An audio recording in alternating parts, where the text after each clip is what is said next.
तो हेलो दोस्तों, कैसे हैं आप सभी लोग। आई होप सो कि यार सभी लोग ठीक ही होंगे। तो यार एक बार फिर से मैं आप सभी लोगों के लिए एक और नई वीडियो लेकर आ चुका हूं और आज की इस वीडियो में मैं तुमको बताने वाला हूं ग्रैनी एस्केप टुगेदर गेम की full story. Granny escape together basically ये गेम भी ग्रैनी गेम की तरह ही है। इसमें भी ग्रैनी गेम की तरह एक बूढ़ी औरत होती है, एक बूढ़ी औरत जो भूतनी है और जिसका नाम है ग्रैनी। लेकिन ग्रैनी एस्केप टुगेदर गेम की स्टोरी काफी ज्यादा डिफरेंट है कंपैरिजन टू ग्रैनी। ओके, तो अगर हम बात करें ग्रैनी एस्केप टुगेदर गेम की, तो इसके अंदर भी एक डरावना घर होता है और उसके अंदर होती है ग्रैनी नाम की एक लेडी घोस्ट। ग्रैनी के साथ साथ उसके घर के बेसमेंट में एक और मॉन्स्टर होता है, एक मेल घोस्ट जिसका नाम होता है ग्रैंडपा। अगर आप कभी भी ग्रैनी के घर में जाओ तो भूल कर तो उसके घर के बेसमेंट में बिल्कुल भी मत जाना, क्योंकि वहां पर होता है ग्रैंडपा, एक मॉन्स्टर जो तुमको जिंदा ही खा जाएगा। तो आज हम बात करने वाले हैं ग्रैनी की, जो एक भयानक लेडी घोस्ट बन चुकी है, उसी के साथ में ग्रैंडपा जो एक मॉन्स्टर बन चुके हैं। आखिर ये दोनों एक नॉर्मल इंसान से इतने ज्यादा भयानक मॉन्स्टर कैसे बन गए? इनके साथ ऐसे क्या इंसिडेंट्स हुए या फिर क्या रीजन थे जिनकी वजह से ये इतने ज्यादा खतरनाक भयानक मॉन्स्टर बन गए? तो इसी चीज का रीजन आज मैं आपको इस वीडियो में बताने वाला हूँ। बेसिकली आज मैं तुमको बताऊंगा ग्रैनी एस्केप टुगेदर गेम की फुल स्टोरी। दैट्स व्हाई आज की वीडियो बहुत ज्यादा इंटरेस्टिंग होने वाली है, इसलिए इस वीडियो को बिल्कुल भी स्किप मत करना। वीडियो को लाइक कर देना, चैनल को सब्सक्राइब करके उस बेल आइकन को भी दबा देना। और लास्ट वाली वीडियो के कमेंट में मुझे किसी ने सजेस्ट किया था कि मुझे आप लोगों के कमेंट को शॉर्ट आउट अपने वीडियो के स्टार्टिंग में ही देने चाहिए। तो ये रहे आप में से कुछ लोगों के कमेंट्स को शॉर्ट आउट जिन्होंने मुझे पिछली वीडियोस में कमेंट्स किए थे। तब तक के लिए आज की इस वीडियो को करते हैं स्टार्ट। Let's go.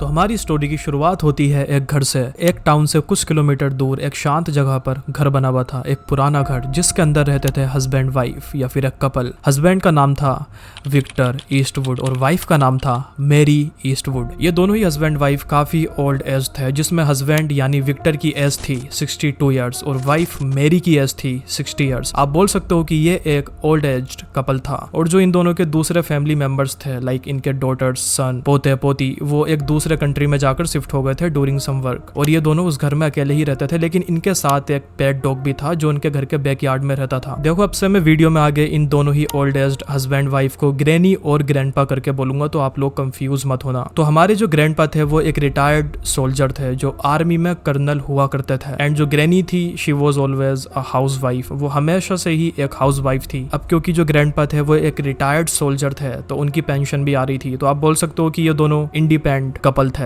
दोनों की ही लाइफ काफी हंसते खेलते चल रही थी। लेकिन एक दिन पता लगता है कि ग्रैंडपा को एक जानलेवा बीमारी है या फिर एक अनडिफीटेड डिजीज है।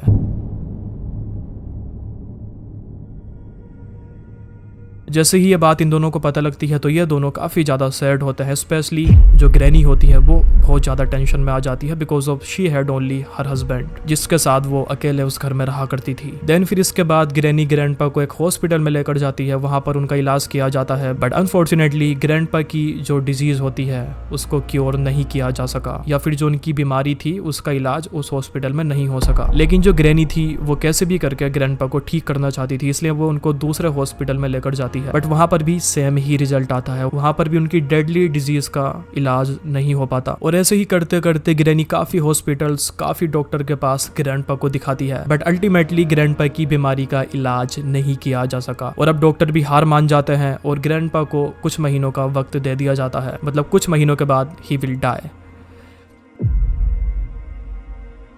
ये चीज़ जानने के बाद ग्रैनी बहुत ज़्यादा टूट जाती है, वो डिप्रेशन में चली जाती है क्योंकि वो अपने हस्बैंड से बहुत ज़्यादा प्यार किया करती थी और उसकी फैमिली के नाम पर सिर्फ उसका हस्बैंड ही था जिसके साथ वो घर में रहा करती थी। बट जो ग्रैनी थी वो हार मानने वाली नहीं थी, वो कैसे भी करके ग्रैंडपा की डिजीज को ठीक करना चाहती थी और उसके लिए वो कुछ भी कर सकती थी। जब सारे ही डॉक्टर्स, मेडिकल लाइन्स और हॉस्पिटल ग्रैंडपा की इस बीमारी को क्योर नहीं कर पाते, उसका इलाज नहीं कर पाते, देन फिर ग्रैनी फैसला लेती है कि वो ग्रैंडपा की इस डिजीज को ठीक करने के लिए डार्क स्पिरिचुअलिटी का सहारा लेगी, like tantra mantra, dark rituals, black magic, dark magic, इन सारी चीजों का सहारा लेगी। वी नो कि ये सारी चीजें बहुत ज्यादा इमोरल और बुरी हैं और ग्रैनी भी इस बात को जानती थी, लेकिन वो किसी भी तरह अपने हस्बैंड को ठीक करना चाहती थी। अब क्या होता है, ग्रैनी वापस से अपने घर आ जाती है ग्रैंडपा को लेकर और जैसा उसने सोचा था वो वैसा ही करती है। अब वो डार्क मैजिक की दुनिया में घुसती है, वहां पर रिसर्च करती है। ग्रैनी कोई एक ऐसा रिचुअल ढूंढने की कोशिश कर रही थी जिसके थ्रू वो अपने हस्बैंड यानी ग्रैंडपा की डिजीज यानी जानलेवा बीमारी को ठीक कर सके। लकीली ग्रैनी को एक डार्क मैजिक की बुक मिलती है जिसका नाम होता है सोल्स विल बी प्रिजर्व्ड।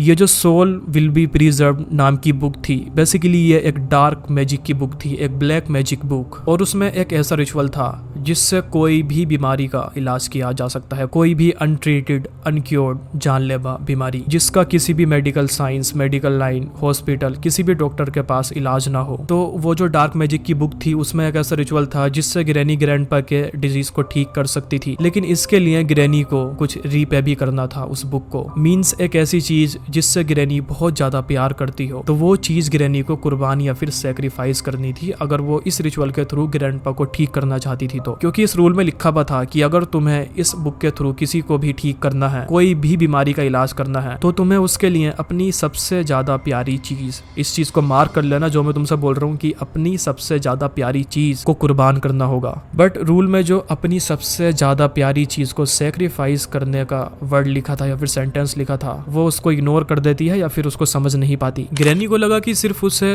किसी इंसान की जान का सेक्रीफाइस करना है और वो सबसे प्यारी चीज सेक्रीफाइस करने वाले वर्ड को मिस कर देती है या फिर उसको समझ नहीं पाती।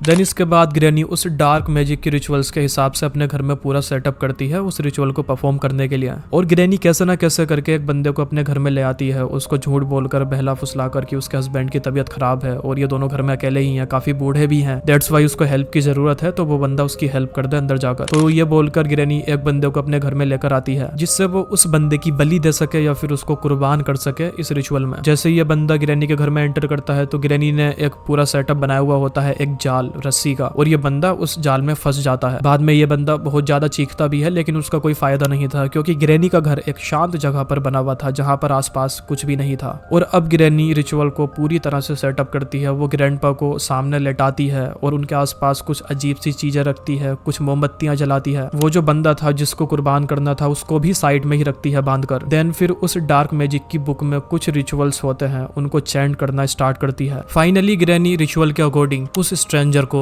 सेक्रीफाइस कर देती है या उसको मार देती है। मारने के बाद ग्रैनी इस बंदे की बॉडी को अपने घर के ही एक सीक्रेट जगह पर छुपा देती है जिससे किसी को कुछ भी ना पता लगे। और आज भी आप गेम के अंदर ग्रैनी के घर के एक सीक्रेट जगह पर इस बंदे का स्केलेटन देख सकते हो और ये स्केलेटन होता है उसी ही स्ट्रेंजर का जिसको ग्रैनी ने अपने रिचुअल में सेक्रीफाइस कर दिया था। रिचुअल कंप्लीट हो जाता है, सुबह हो जाती है और ग्रैंडपा पूरी तरह से ठीक हो जाते हैं। उनकी जो डिजीज थी वो अब ठीक हो चुकी थी, उसको क्योर मिल चुका था। देन ग्रैनी और ग्रैंडपा दोनों ही काफी ज्यादा खुश होते हैं, ये जानते हुए भी कि इसके लिए उन्होंने कितना ज्यादा गलत किया है, उन्होंने एक बंदे को कुर्बान कर दिया। बट अपार्ट फ्रॉम दिस ये दोनों काफी ज्यादा खुश थे। लेकिन ग्रैनी से एक बहुत बड़ी गलती हो चुकी थी इस रिचुअल में। जैसा कि इस डार्क मैजिक की बुक में रिचुअल्स के रूल में लिखा हुआ था कि अगर तुम्हें इस रिचुअल के थ्रू किसी की भी जानलेवा बीमारी को ठीक करना है तो तुम्हें उसके बदले अपनी सबसे प्यारी चीज को कुर्बान करना होगा या फिर उसको सेक्रीफाइस करना होगा। लेकिन ग्रैनी ने इस रिचुअल में ऐसा नहीं किया क्योंकि ग्रैनी ने एक ऐसे बंदे को कुर्बान किया जिसको वो जानती भी नहीं थी। एंड ऑफ कोर्स ये बंदा ग्रैनी की सबसे प्यारी चीज नहीं थी जो उसके दिल के सबसे ज्यादा करीब हो। ग्रैनी ने रिचुअल तो किया था और सेक्रीफाइस भी किया था, बट जिसका सेक्रीफाइस किया था वो उसकी